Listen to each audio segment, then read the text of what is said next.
Salam. Mari kita berdoa.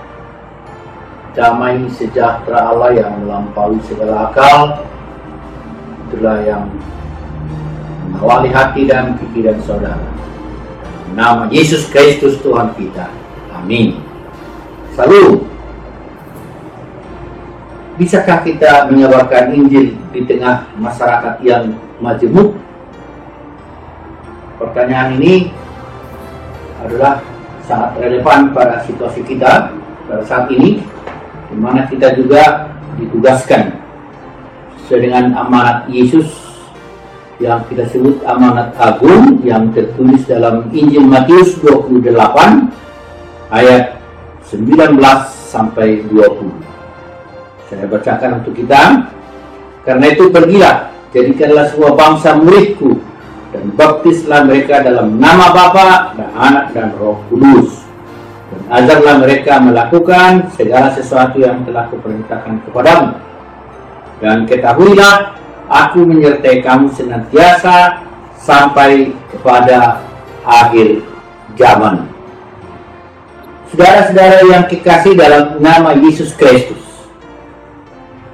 kita sekarang merasa serba salah dalam hal pekabaran Injil. Di satu pihak kita menyadari bahwa masyarakat kita sangat majemuk, atau kita sebut bineka tunggal ika. Oleh sebab itu kita sungguh menghargai keyakinan orang yang beragama lain. Di lain pihak, bagaimana dengan tugas kita sebagai saksi Kristus? Sebagaimana juga dikatakan oleh Yesus, kamu akan menjadi saksiku sampai ke ujung bumi. Nah, bagaimanakah kita menjadi saksi Kristus di tengah masyarakat yang sangat majemuk ini? Bisakah kita konsisten berjiwa bineka sambil tetap mengeluarkan Injil? Saudara-saudara yang kekasih dalam nama Yesus Kristus, penginjilan artinya ialah bahwa kita ditugaskan memberitakan Injil dengan jujur dan terbuka, membiarkan para pendengarnya sepenuhnya bebas mengambil keputusan sendiri mengenai itu. Kita harus sensitif terhadap kepercayaan orang lain dan menolak pendekatan yang memaksa, membujuk, bahkan menakut-nakuti. Tetapi kita harus memakai metode, yaitu tugas misial kita ditegaskan oleh Yesus sebagaimana tertulis dalam Injil Matius 5 ayat 14 yang mengatakan, hendaknya terangmu bercahaya di depan orang. Perhatikan kata supaya dan melihat dalam kalimat supaya.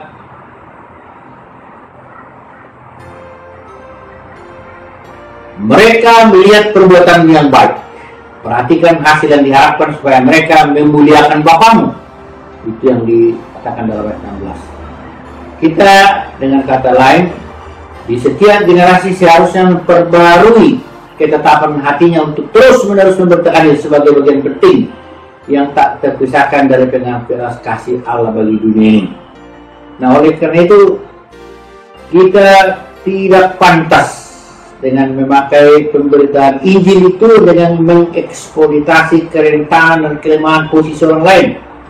Misi kita terhadap orang yang sakit misalnya harus menjamin bahwa kerentanan dan kebutuhan mereka akan penyembuhan tidak bisa dieksploitasi.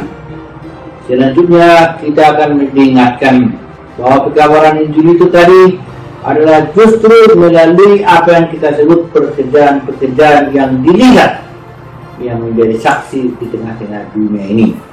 Saudara-saudara yang kekasih, bahwa dunia pada awalnya sangat benci kepada agama Kristen. Kita tahu dalam sejarah bahwa agama Kristen di Roma sangat disakiti. Bisa kita lihat sebagai peninggalan sejarah sekarang adanya Kolosium di sana. Tapi karena orang Kristen di sana setia dalam kasih, maka mereka membuat orang menjadi terheran-heran.